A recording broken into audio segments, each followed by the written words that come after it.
Boosie killed 9 people, went to trial for 5. Used a 16-year-old to kill 5 people, and this kid didn't make over $50,000. He paid $2,000 per hit.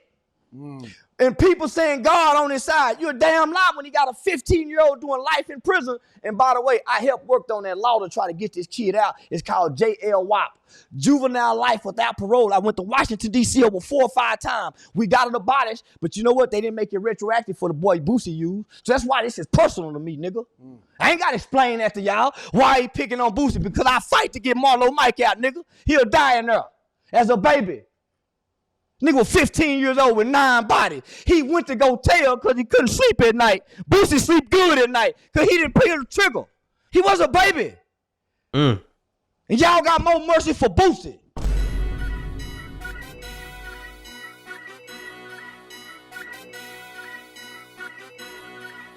What's up with it, YouTube? It's your boy Vick Reacts.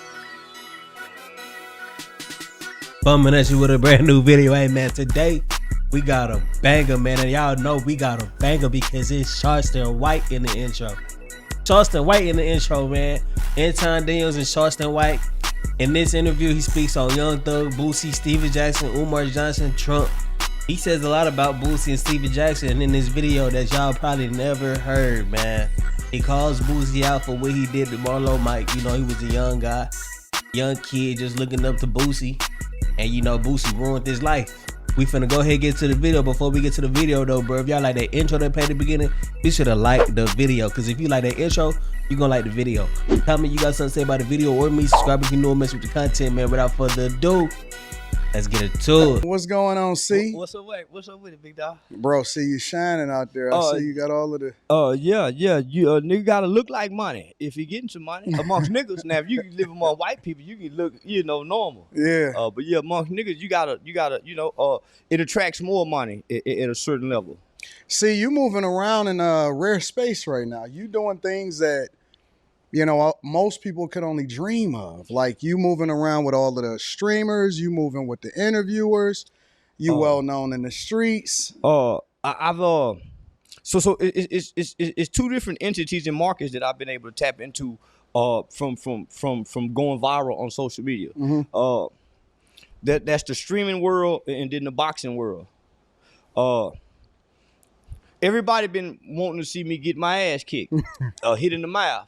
So what more better way to present that opportunity than to join one of the biggest streamers in the world, which is Aiden Ross, his new boxing platform, which is Brand Rich Promotion. So Brand Rich Promotion is the future. It's our kids UFC. Yeah. It's our kids them different boxing weights that Mayweather and them guys. So Aiden is the seed of that now, right? Yep. So they have other platforms, but it's not as popular and it doesn't draw as much attention. So what most people don't realize is, homie, my fight alone with the Island Boys, numbers was up there with Mike Tyson and Jake Paul. Yeah. So you hadn't seen no rapper get in the ring and fight. This is a new platform that goes along with streaming. That creates another revenue for our youth and our people, especially if you're an influencer and have a following. So you can go from being a YouTube influencer to now streaming. So you stream over here on YouTube on Kick. Yep. Kicks pays you for your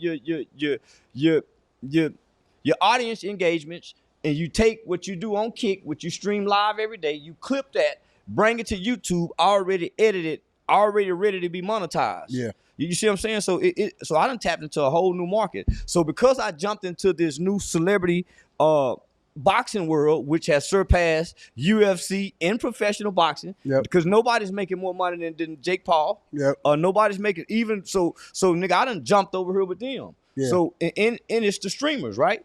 So by me doing that, I was able to tap into the professional boxing. So right after that, I immediately got invited to Pacquiao's fight. Shout out to the GOATs. You know, Mr. Sam West and Al Heyman them, homie. So now you done got other people's attention because now you done tapped into a whole nother arena. So it seemed like the whole, because they doing something that is really transformational. Just imagine if me and Boosie get in there, me and T. So homie, at one point in time, one of those Audi people offered me and T.I. $1 million to fight. Yeah. He don't need $1 million, you know, but I could have used it. But yeah, nah, nigga. So, nigga, me and Boosie done really been on the phone, and they done offered me and Boosie some money, and you know, nah, homie. So, it's a. They tired of regular boxing. Yeah. They would rather see somebody like me with a big mouth. You know, somebody that's been talking Kwame Brown online, been talking to fight Shaq. You know, they would love to see that, homie. They would love to see rappers settle disputes in the boxing ring rather than in the club and in the parking lot, than in the graveyard. So I think that a lot of rappers are scared. They are. Most of them throw punches like girls. You know, if you had most rappers throw a baseball, the first pitch at a baseball, they throw like a sissy. Yeah. So yeah, nah. So nah, homie. So but because of that, I didn't want to get stuck on the internet. Yeah. Because there have been many viral sensations. There have been many people who have gone viral, but you can't remember the last viral sensation. You've always said that. Like, yeah. From the very first interviews that I've ever done with you and all of that, you've always said, yo, I'm not about to be boxed in by nobody. Because I started to realize that this group of Americans is dumb and stupid, like children who watch TV and believe what they see on TV is real. Mm-hmm. So there's a time in your life that everything you see on TV, there's a sentiment of it that you believe is real as a kid because you have an undeveloped brain and you don't know life in reality. Yeah. Well, because these people live on the internet, they think I'm what I am on the internet. Right. They think I'm a vulgar, disrespectful person. Homie, I done got on here and said I rape people and ain't never raped nobody. Yeah. I done got on here and said I kill people and ain't never killed nobody. But because they can pick and choose, they'll say, oh, he's a rapist. Well, I say I'm a killer too. Oh, but you didn't pull the trigger. But I ain't never raped nobody either. Oh, but you said it. Yeah. So, nigga, when I realized that, so when I started Googling my name, at one point in time, when you Google my name, the first thing that would come up was the American Bar Association Journal. That used to be the first thing when you pull my name. And then there was another one, the African American News. So this was the largest African American digital news on a newspaper that had done a write-up about me. Then you would see the Walter Cronkite School of Journalism. Do you know how big that is, homie? So, but after I started becoming viral on the internet, all my viral clips start superseding real documentations of what I've done in real life. So then that's when I started analyzing this shit and said, homie, they're going to trap you on the internet. And what you do on the internet is going to supersede what you do in real life because these people don't associate real life anymore. Everybody's trapped in the metaverse and not the universe. Yeah. Nobody is facing with That's reality tough. and dealing with reality. They're dealing with the metaverse and coming and they taking a break out of the metaverse and come look around in reality, fix something to eat, maybe wash their ass, take care of the kids, put the pacifier, and then they jump right back into the metaverse and they miss the universe. So even when they're out eating, when they driving their car, everybody's in the metaverse. That's why so many wrecks. They're not paying attention in the universe. That's why so many victims, because people are not observing but everybody's looking down at their phone. So everybody's a potential victim because they're in the metaverse. So nigga, when I got hip to that, I said, nigga, I'm finna be the Denzel Washington of the metaverse. And I fulfilled my dream. I think you exceeded it, bro. Like, everybody kept predicting that, oh man, maybe they're gonna cancel him or somebody gonna get to you or all of this other type of stuff.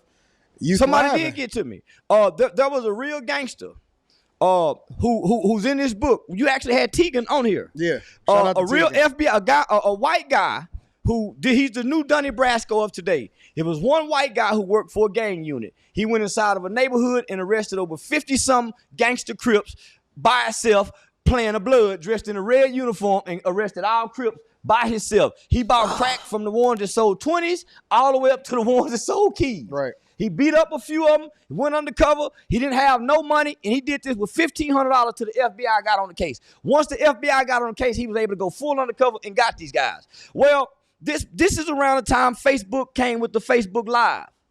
So this guy was somebody we all looked up to. Guy by the name of Kevin Spencer. We all looked up to him. He was the epitome, like how Young Thug is. Yep. He was that in our city. The baddest nigga ever. So once he snitched on his Woody. He snitched on his Woody. He snitched on his Woody. But he told everybody, can't nobody beat me up, nigga. So I'm going to come back to the city. I ain't going to witness protection. So Tegan wrote the book. Yeah. I read the book. Tegan wrote the book. So while I'm reading the book, I'm also working in the community with some of the kids that Tegan got and the mothers in this book. I meet one of the mothers, a lady by the name of Miss Nikki. Her son catch a robbery case. I help him get out of the robbery case. She tell me how Tegan helped her get out of his life, helped her son. So I'm saying, man, this white boy is really a hero. Yeah. He don't want the book to go to the movies because he don't want to look like a white savior. And I'm saying, why would you be? Because racism. I'm saying, why would a white boy be feeling it about him? So after he arrests all these black kids, all these black kids' father, he went to the Fort Worth Police Department and said, hey, man, while I was working undercover, I saw this in the homes. I saw it in the house. A lot of you guys have to do this. We need to come up with a program. They said, man, great job. Why you want to help these motherfuckers? You're a decorated cop. He quit working for the police department and put all his resources in this book to build a program for black kids in the same neighborhood that he arrested daddies at. Yeah. So, nigga, now I'm working with these same kids. So this nigga attacked me because of this. But the black community is cheering him on. He was a gangster killer. All the niggas in the neighborhood scared to call him a snitch. I publicly call him a snitch. So nigga, who won't nobody publicly say, man, Kevin Spencer is a snitch. All the niggas still hit his G's and his C's. Twisted Black, the famous rapper, came home, hugged him, and made a song about him snitching. But he'll beat you up if you say this. So he catch me at the barbershop. They set me up because I'm the only man in my city, the community activist, who will say, man, the kids, this is the gangster nigga, y'all, he snitched, so y'all tell too. He still get his C's, he still get his G's hit. Why y'all let these niggas tell too, nigga? That's why he attacked me in the barbershop. But you got the black community clapping. But they saying I'm wrong for snitching. So when Woody come home, they clap for Woody. Oh, Woody's so loving, but this nigga done killed a bunch of people. Just 10 years ago, the FBI said he's the most dangerous man in Atlanta. And they clapping for him. But I'm the bad guy for wanting to tell on these kind of guys. Yeah. So now Young Thug done come out snitching.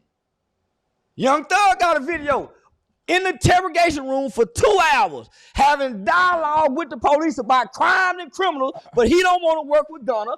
Come on, homie, look at the hypocrisy. So, nigga, God made me the sacrificial lamb. That's why I have gotten this far, because I have been attacking evil.